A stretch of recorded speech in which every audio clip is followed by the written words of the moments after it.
Telugu PMC ప్రేక్షకులకు స్వాగతం. Hi friends, మీరు గనక ఇప్పుడే మా ఛానల్కు వచ్చినట్లయితే మా ఛానల్ని సబ్స్క్రైబ్ చేసుకోండి. సబ్స్క్రైబ్ చేయడంతో పాటు పక్కనే ఉన్న బెల్ ఐకాన్ని క్లిక్ చేయండి. మా టీవీలో స్టార్ట్ అయిన సరికొత్త సీరియల్ ఓ మగువ. సరికొత్త కథా అంశంతో బుల్లితెర ప్రేక్షకుల ముందుకు వచ్చింది ఈ సీరియల్.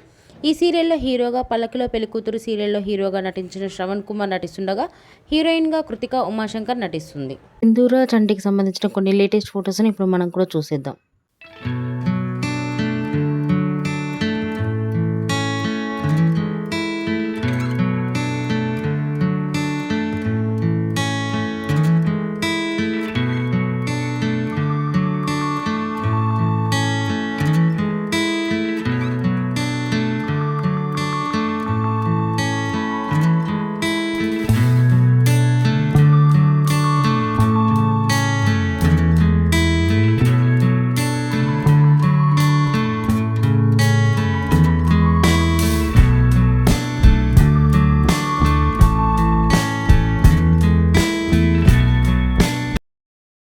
ఈ వీడియో మీకు నచ్చినట్లయితే లైక్ చేసి మరిన్ని టాలీవుడ్ లేటెస్ట్ అప్డేట్స్ మిస్ అవ్వకుండా చూడాలంటే తెలుగు పిఎంసి ఛానల్ను సబ్స్క్రైబ్ చేసుకొని పక్కనే ఉన్న బెల్ ఐకాన్ని క్లిక్ చేయండి.